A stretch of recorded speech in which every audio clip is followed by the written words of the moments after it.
Hi, welcome to the John Owen Textiles vlog.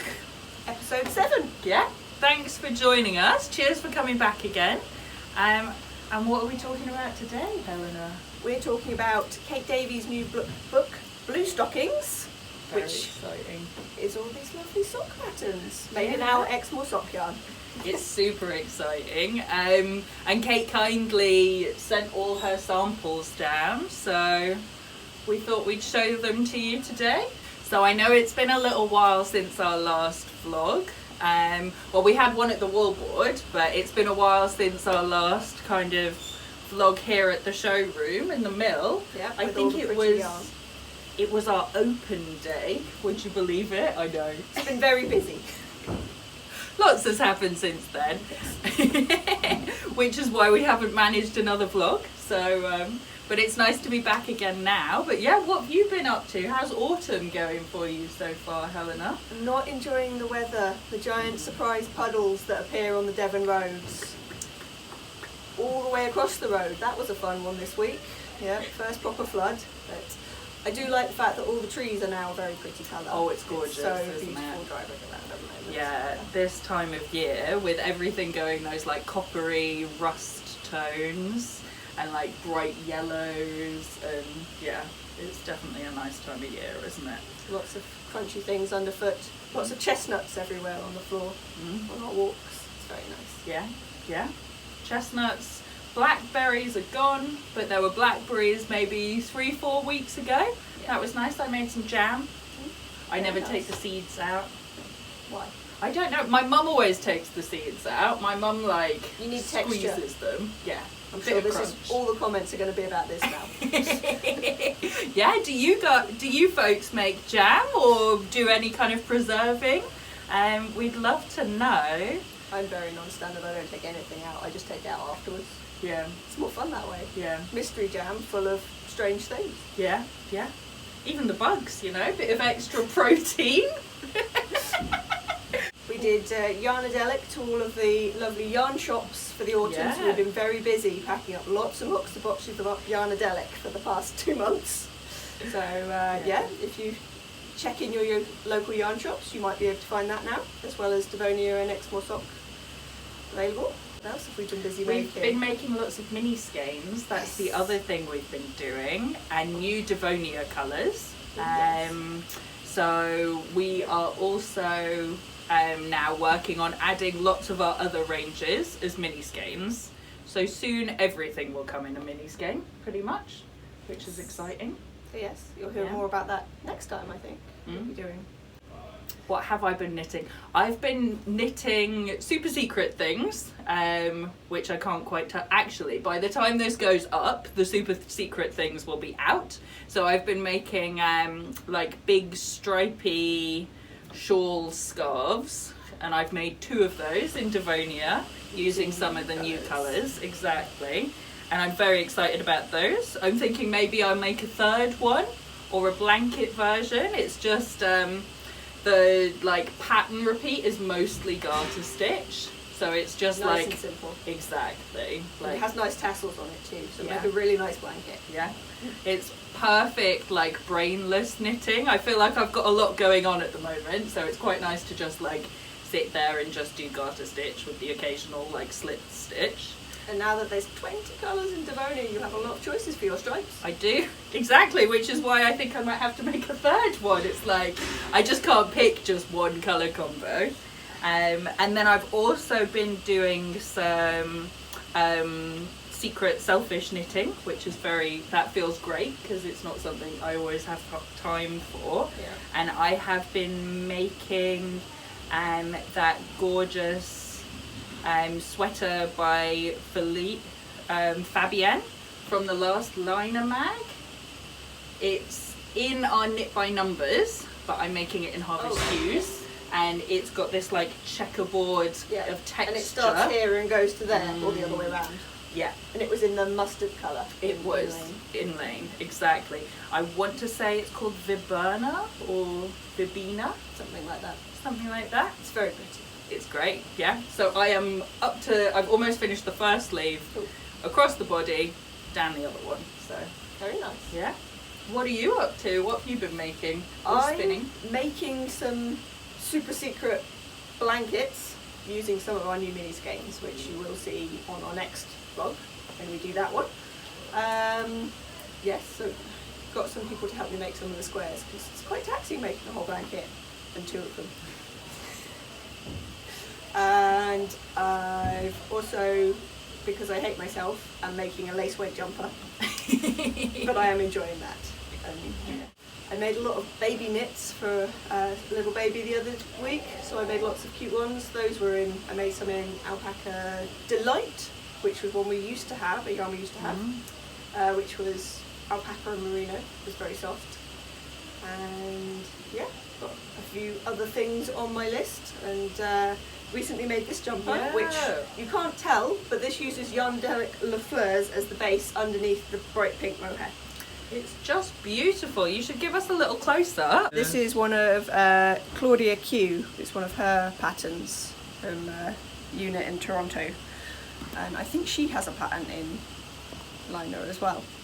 It's beautiful. Yes, it was a really fun little pattern with the lace, but in a sort of slightly chunkier style of lace.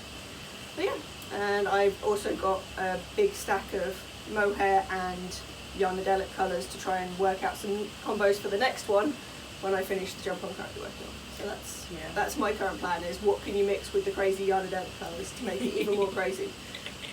Well, it looks great, and I love the way that you can tell that like you know, dyed in the wool, like the heathering from the Le Fleurs shade, because that's one of the really heathered shades, isn't it? Yeah. Like, really complements the hand dye beautifully. Yes, because of course the hand dye has the same effect. Like, there's little speckles of orange in there in this colour, even though it's like a pinky red, so it's like, yeah, it's quite fun, lots of different colours everywhere you look. You're making me think I need one. Something else to add to the list. Oh yes, lots of fun things. Definitely. And speaking of bits and bobs to add to the knitting list, shall we talk about this amazing book and all these gorgeous socks that Kate has sent us? So here is the book. Really very beautiful book. It's full of essays and patterns and loads of pretty pictures. It really is. And it is by Kate Davies and Nichole Pohl together. And so there's a lot of articles in there. Oh, we should say it's called Bluestockings. Yeah. There's an article by Sonia. There is an article by me. There's a very pretty picture of Sonia. A big picture of my face in there, shockingly. Yeah, it's very exciting. It was a nice surprise seeing that. But the Bluestocking women, for anyone who isn't aware, I wasn't aware until Kate approached us about doing the book. They are a kind of literary group of women who prided themselves on sort of educating themselves and doing lots of reading and writing and thinking and talking about literary culture. Several of them are also quite practical as well, so they didn't think you should just be an academic, you should also do things with your hands. So there's a wonderful article about each of them as well, and from Elizabeth Montague, Catherine Macauley, Elizabeth Carter. Oh, there's 1, 2, 3, 4, 5, 6, there's 7 of them, so there's 7 different sock patterns. And so we'll go through and we'll tell you about some of our favourites as well. And then there's a wonderful intro. And as well as the article that Sonia has written, which is all about how we make the yarn in our mill, which some of you probably know about. There's also an article on dyes. That one is fascinating, actually. Yes. I was rereading that this morning. It's all about natural dyeing. And sort of a little sort of history of commercial dyeing as well, and how they've got the different colours. And yeah, and by Isabella Whitworth. I've heard her speak. She's very, very good. Oh, cool. Knows her topic very well. I heard her talking about purple, but this one's more about blue, obviously. Because of Bluestockings. But yes, no, it's very exciting. And there was, as a a Q&A as well near the beginning, which is sort of about the Bluestocking women and all the various things. And that one is by Elizabeth Eager, who is an academic who works on this topic. So she's got, if you want to, I need to know something, there's a whole section there that tells you. And I think the Bluestocking women were some of the first, obviously they were quite wealthy women and real society women, but they were some of the first women that really campaigned for educating other women rather than just doing needlework and painting. Yes. They were sort of saying, like, why can't women also learn Latin and, you know, read all the classics? There's a whole mixture of backgrounds and literary interests, I guess, and academia. And then, a little bit of history about knitting, and specifically stocking knitting, either on a frame or by hand, and how both industries sort of came to be in the UK. Yeah. So it's very, very interesting. It's great, isn't it? We've had a lot of time to sort of flick through and go, oh, what's this bit about? Yeah. Yes. It's a very beautiful book, and it has lots of very good sort of illustrations and artwork that's in there as well to accompany everything. So you've got like the paintings of various women, or covers from their books, or and lots of nice things in there. Without a doubt. I think the thing I really liked about it while I was reading it is it just puts it gives you a bit of more context for, like, rather than just having a nice pattern and saying, oh, it's named after one of these famous literary women. It's like you really get the context, and then you get a couple pages on each of their kind of life story and why they should be remembered, and it's just really nice kind of, I think anything with knitting or crafting more generally, if you're spending a lot of time doing something, it's quite nice to then also, like, inform yourself about it, isn't it? Yes. Rather than... Well, it's also, if you're spending the time to make one of the proper stocking ones, it's going to take you a little while. Exactly. It's nice to know why you're doing it. Yeah, and what the history of it is, and the history of crafting and knitting. And how it wouldn't actually be that much quicker on a sock knitting machine.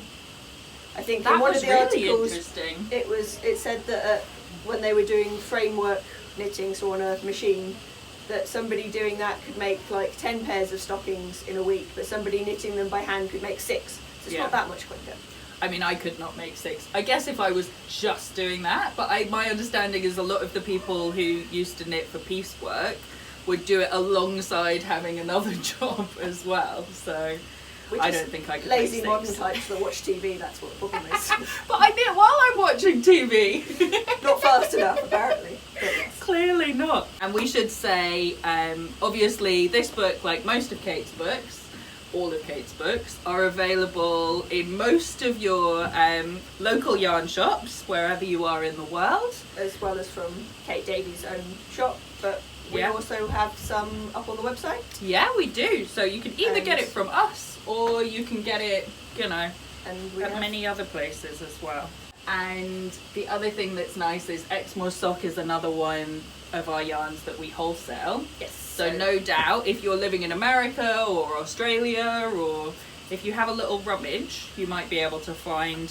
we do have a stockists page on our website, so if you are struggling, you can see if there's somebody in your country that might be able to help. Definitely. Oh look, so this is what I just wanted to share with people as well. This is in the article on 18th century dyers, and it's some of the names for what colours were called back then, and they sound so much like Farrow and Ball paint colours, but like even more so. So, it's a long-standing tradition of silly names. Yeah, well, it is the UK. We love that stuff here.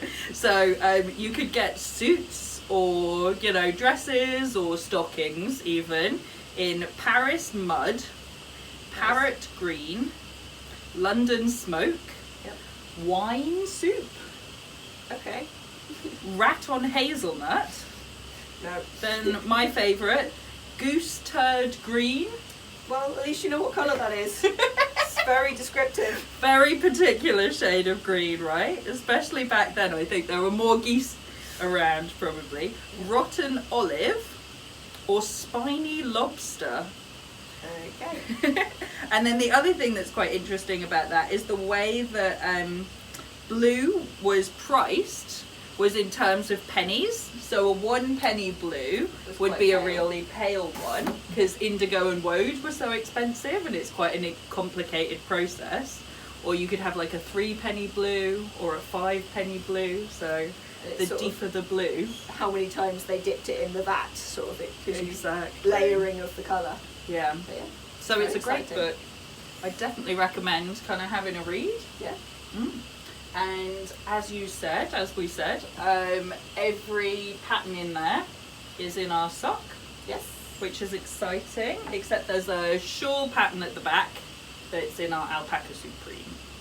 And we have, which is a hat for Harriet, which is one of Kate's patterns that she previously did. But it's named after Harriet, her friend who is an academic who has worked on the similar topics as well. So it was a fitting tribute. That is just such a gorgeous shawl. And that's in the Mr. Smoke, which is our Alpaca Supreme. And we also have a vlog on that. Should we talk about the sock yarn? I'll just hold it up. This one, that is it in its tops form if you wanted to spin it yourself. Shall I receive it from you and give people a close-up? And that has a blend of 3 different wools plus a little bit of nylon. So these are the 3 different wools. That top white one that you can see all the beautiful crimp in is Corriedale, which we get from the Falkland Islands. Nice. The middle white one that's got a little bit of luster, I don't know if you can quite see that, that's our Exmoor Blueface, which is our local wool. And the one at the bottom is the Zwarbles, or Zwartblers, which just gives it that little bit of colour to get it into that nice grey shade. So those are the 3 different wools that go in there. You can also buy all of these as a top to spin separately, as well as the Exmoor Sock blended one, if you wanted to start your own sock yarn from scratch. We have all those options. But yeah, they're lovely. Like this, it's lovely and soft. It's got like a few different like sort of thicker hairs and things in it. So the Zwarbles is really nice, and it's sort of, again, it's quite bouncy. This one tends to like jump out of its pot. It's very lively. It's a real yarn of odd fibre of character, isn't it? The Zwartbles. And the Corriedale, it's super soft. Like you can really see in this one just how crimpy it is. It's beautiful. Oh fibre. yeah, it's all like, kind of flowing. It looks like it's been plaited. I was going to say, yeah, this one's had some hair treatments to it, clearly. But yes, it's a really lovely, and it's nice and soft and bouncy. It's like an 80s perm, isn't it? Yeah, it's been through one of those fun crimpers. And then this one, Exmoor Blueface, which is a cross between Exmoor Horn, which is a sort of a hardy sheep that lives up on Exmoor, and a Blueface Leicester. So it's a crossbreed mule sheep that we have around here. So it's our sort of our standard wool, because that's what all the sheep are around our mill. Yeah. But yeah, it's lovely because again it's a bit hard wearing, but it's not it's not rough. It's still nice and soft. And it's got a little bit of luster in it still, so it's And it's local to us is one of the main reasons we like to use it so much. It's just your proper, good old traditional woolly wool. Yeah. Yeah. And when I was talking to Kate, she said one of the reasons they chose to use this yarn is because it's probably actually quite similar to the yarn that people would have used in the 18th century. Minus the nylon. Minus the nylon, of course. But yes, very similar. It's a proper woolly wool, and it's worsted spun, which is what you would traditionally use rather than a woolen spun, because obviously that would not be as hard wearing for socks. And we spin this with a little bit extra twist than our regular yarns as well, to make sure it is a little bit more hard wearing. Yeah. But she said apparently they didn't always sort out the whites and the darks. So quite often things would be this kind of off grey as well in the 17th century. So And sometimes you get sheep like a Jacob where it's both colours in one and it's not worth the effort to sort those. Well, that's what they thought back then, clearly. For us common folk, I think probably if you were a bit more lofty. They didn't have a whole wool board with a whole team of people whose job it is to sort the wool into different colours and grades and types. Quite. And then shall we tell folks a little bit about all our different colours and where the names came from? Yes, you and I named have them all. Very silly names as well. We like that. So actually, again, we were kind of looking to the past when we named all the colours, weren't we? So we decided to name them all after like West Country kind of dialect words. Yeah. And sort of older words for things. So, and some of them are still in use. Like the natural is mizzle, which is British for rain or slight rain. It's very typical Devon weather where it's just constantly drizzling. Yeah. Wet, but not really raining, just sort of damp. Yeah. Like you go outside and everything would just be damp, but not like wet through. It's definitely raining, but you can only just tell, and there's no point having an umbrella. Yeah, and it'll keep up like that for about 2 weeks in a row. It's beautiful here. Come and visit. Oh yes, that's our natural one. And then we've got some other ones with fun names. This is one of my favourite colours and my favourite name. It is Bibblebug. And let me see if I can give you a close-up of that. So Bibblebug is the traditional kind of West Country name for a woodlouse. Yes, which fun. Has fun, silly names everywhere around the world. Yeah, because when we first started talking about it, some people call it like a whirly pig or something. All sorts of, Yeah. Lots of different ones. It's got to be one of the best named and widest variety of names, even just in different bits of the UK, people call it different things. Yes.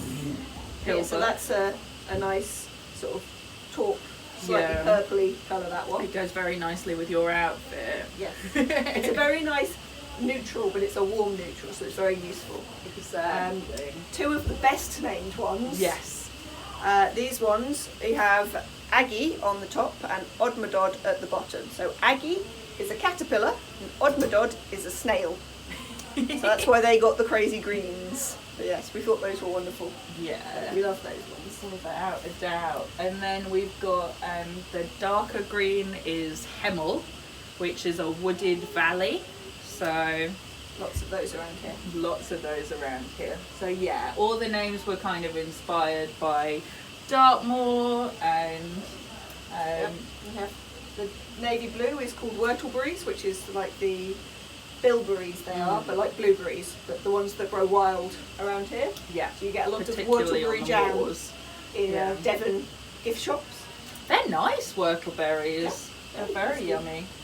And we have dimity, which is a word for dusk, which is a nice one for sort of twilight. And our blue one, which is the main Bluestockings colour, is mackerel sky, which is a nice sort of pale one. But a mackerel sky is sort of where the clouds make the sort of the fun pattern that look like the pattern on a mackerel. Yeah. So it's like very sort of soft heathered clouds, isn't it? Often like towards the end of the day, or in the morning you get them. Yeah. So that's that one, and because it's on a grey base and you can just about see it through this one because it's such a light colour as well, you do get that sort of proper heathering effect on that. It gives it a real richness. Yeah, doesn't we have mustardy yellow one is called Drumble, which is bumblebee. Yeah. Also, for the Harry Potter fans, Dumbledore also means... We couldn't use Dumbledore. It's all in the same kind of word theme. Yeah, J.K. Rowling stole that one. Shall we show off some of these socks then? We'll go through in order so we don't miss one. So this one here. Elizabeth Montague. So the stocking length one she's done in the mackerel sky, and then there's a little normal ankle sock one there which she's done in the dimity. So that's the first one in there. Right, so here's a close up on Elizabeth Montague sock. Seeing all of that lovely open lacework. It's just beautiful, isn't it? And the ribbed bit on the back of the calf. Yeah, nice. Look at that. That'll make sure they stay up as well. Yep. It's one of those things that's like functional and beautiful. That's the same one, but in the dimity.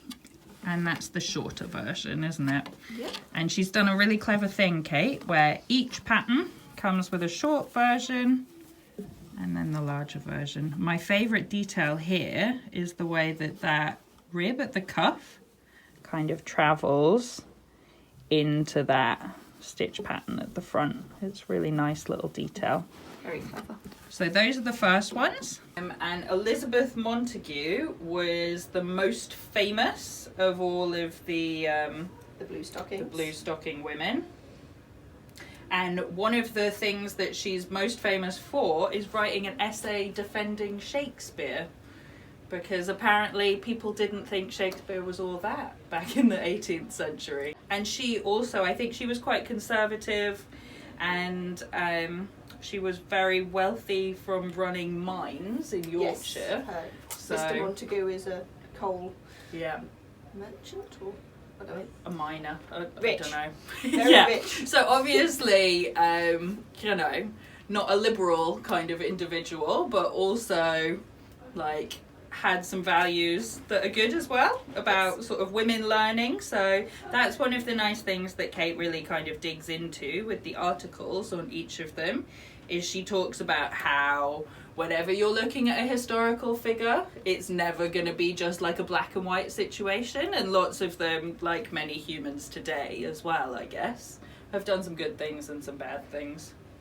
All of the socks are knit toe up, which is why you can sort of choose whether or not you're doing the stocking or the short one. And you can see, if you have a look on the back, that there's a really quite nice way of doing the increases on the back of the stocking. So yeah, that's a little textural detail that's not on the, if you do the straight up sock, it doesn't have that, because obviously you don't need to allow for that there, but it's the same sock otherwise on that one. So Yeah, that's lovely. a nice. And they keep you nice and toasty. Yeah, so yes, very pretty. And yeah, it's nice having a little bit of lace detailing on your socks, particularly if you've got pretty shoes like those red ones that they used. So yeah, the next one up was Catherine Macauley, which is these nice detailed little honeycomb kind of pattern, isn't it? It's beautiful. That she's I done think in this is my the natural favourite. mizzle. So yeah, nice little pair of ankle socks. Right, so here's a close-up on the Catherine Macauley socks. And in the close-up you can really see this beautiful detail she's got here. And it's all done with twisted stitches. So they're like tiny little cables. And again, look how nicely, it's those little details that really make a hand-knitted pattern, isn't it, Helena? Yes. So pretty. They're gorgeous. And you can really see that's warbles. This is mizzle, so this is the undyed colour, and you can see that naturally dark brown fibre just gives it this real depth of tone. So next up is Elizabeth Carter. And we don't have a sample of this one, but they are just some nice plain vanilla socks. I think Kate said she'd been wearing these ones. Yeah, so good hard-wearing pair of vanilla socks in our Wettlberries navy blue. Yeah, But, definitely. And I mean, you can never have enough vanilla sock patterns, though, can you? They're always just, they're a handy thing. Yes, there's some very cute sort of calf length, so not a full stocking, but not an ankle sock either. And Elizabeth Carter, listed as My Old Friend Mrs. Carter by Samuel Johnson. So again, ran in some interesting circles, this woman, and yes, was very smart. I think she's the eldest daughter of a curate or a parish priest, and he was very enlightened, making sure that all of his children, daughters as well, had very good education. So she was a proper academic and could also do all of the nice things like knitting and so on. Great. So she was very well rounded and very accomplished. A Renaissance woman. Yes. Mercy Otis Warren. Oh, these are these really beautiful colour work ones with a crazy sort of wave. It's great, isn't it? It's got a real kind of, you know, strong graphic element to it, and I love the way that the wave really contrasts with that heel as well. Nice little stripy heel. Yeah. But yeah, so that's always fun, and they're going to be super warm. They will be so warm, won't they? Nice and double thickness there. So we'll give you a little close up on those as well. So this one is Mercy Otis Warren, which is a beautiful colourwork pattern in the navy Wurtle Breeze with the mizzle natural colour. That really cool stripy heel again. Yeah, it's great, isn't it? Look at that. Yeah, and nice and thick because it's colourwork, so you get the double thickness. So nice and warm if you're looking for something for your feet to keep them toasty this winter. Look how neat those floats are. Yeah, mine wouldn't be that neat. She's a pro. Yes. So next up we have Phillis Wheatley Peters, and Phillis Wheatley Peters.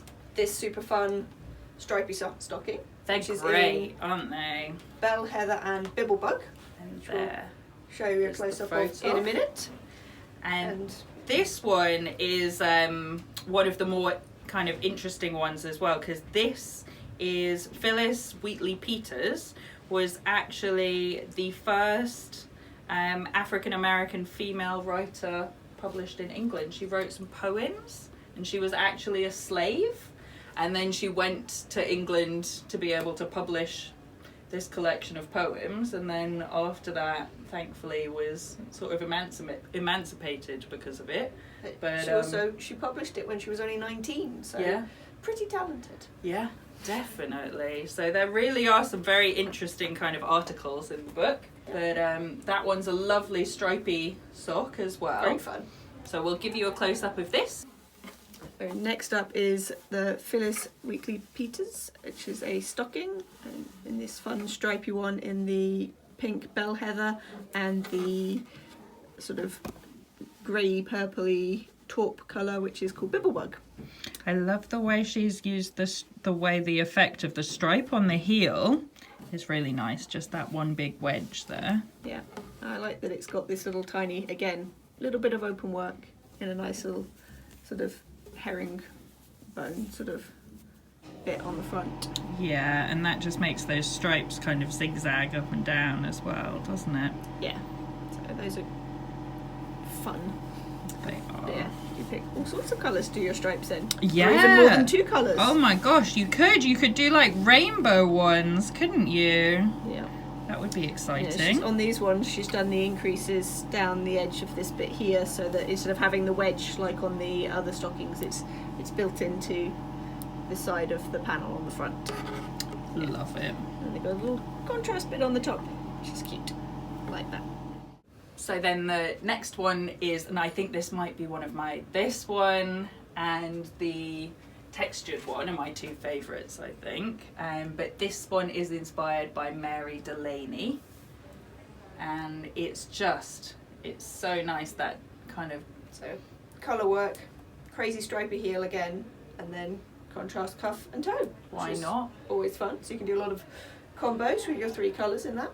Yeah, definitely. And I think you could, you know, you could mix and match. I imagine after you've knitted the sock, there's probably enough for a contrast. So if you kind of juggle the skeins about a little bit. Yeah. And the colourwork motif is a little flower, because this one of the ladies was doing floral artwork, I believe. Okay. Is what she did. So she was well known for her, I think they're collages. But there's pictures and all the information in the book, so you can read all about her. Beautiful, yeah. She did some very beautiful things, and she did that when she was like in her 70s as well. So separate to our 19-year-old, she got started in her 70s. Fair play, fair play. You know, never, as long as you keep going, I think you just stay young, don't you? Yeah. So here's a close-up on the Mary Delany, and this is that really pretty floral pattern. Again, colour work with a stripy heel, this time with contrast heel and contrast toe and cuff. Boop, boop, boop, boop. again, you can pick some fun colour combos and they'll be nice and toasty warm again. Definitely. And I've seen some really nice colour combinations that people have selected with these. Like on Instagram and Ravelry and so forth. There are some really beautiful options. It kind of reminds me of like tiles, this pattern. Oh yeah, diamond shapes. Yeah, it's beautiful. So, and then the last up in the sock patterns is Sarah Scott, and that's another really pretty floral design, isn't it? And she is one of the sisters of Elizabeth Montague, so that's why she's part of the group. But she was very into making sure that poorer women got to have some useful skills and things, and also was very into textiles. It said in there that she probably was the person who helped do all of the design and textiles in her rich sisters' houses. Houses, plural. So, yeah. But she was very much, making sure that people had useful life skills. But these are very cute, and they come in two versions. We've just got the little tiny version. There's another version that in the book which has the missel and whortlebreeze as well as the bell heather. And it's a bit longer, but this one I really like because it has a very cute little picot hem. Definitely. I think those are one of my favourites, and they're just really sweet. And I like the fact that it's just got a little bit of pattern that you would never see, which is on the foot. Just for you. Yeah. Just because why not? Yeah. But yeah, I quite like the fact they're nice and short as well. It's very almost cute. like an ankle sock. Yeah. Let's have a little close up on that picot then. Last up is the Sarah Scott. And this is the short version with the picot top, which is very cute. It's a lovely little detail. And that's in main colour mackerel sky, and with bell heather as the contrast. So it's just got a nice little bit of colour work in these. And the other version that we don't have the sample for is in missel with bell heather and whortlebreeze for the contrasts. And that one is a bit longer sock without the picot. And that's both nice, beautiful. isn't it? It's one colour for these stripes, Yes, I think. It's the whortlebreeze is the stripes, and then the bell heather is the flowers still. So that's all of the patterns. It is. So many yummy ones. Which one do you think you're going to cast on first, Helena? If you can answer. I think this one is my favourite, but I do love the stripy one. The stripy one is great. I'm not sure if I'd ever be able to cast on because I would never be able to choose which colours. Yeah, I think it's this one. I've never actually made a sock that is all colour work, so I think that would be quite a nice new challenge. Yeah. I love the way that the stripes are really kind of seamless in that heel like that. That's really beautifully done. But in reality, I think I might just cast on this one because I already know how to make it. Or the shawl. The shawl is absolutely beautiful. But it's such a nice book Kate's made. We're really we're really chuffed that she chose to use our yarn. Yeah, God, I know. Excited. When she sent that email, it was a bit like, ooh. And then Kate also has got these really adorable Little badges, which we're wearing. So you can be part of the little club. Yeah, the Bluestocking Club. Along with all these famous ladies. But yeah, those are available from Kate's webshop. Yeah, definitely. And we hope you've enjoyed kind of hearing us waffle on about all these beautiful patterns in the yarn. It's definitely been nice getting back into doing the vlogs again. We're going to have to, I think we've got another one coming sooner than 4 months' time. I hope wherever you are and whenever you're watching, hopefully you've got something nice planned kind of for the weekend or sometime coming up as well. Some knitting projects to keep you going. Yeah, definitely. Now that it's getting dark outside. It is. I know. Clocks went back. It's dark, wet. But yeah, do let us know in the comments what you're up to and what you're working on. Definitely let us know if you've made some of Kate's gorgeous socks.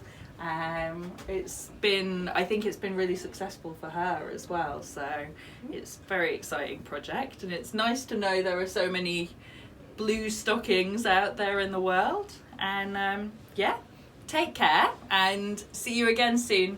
Thanks for joining us.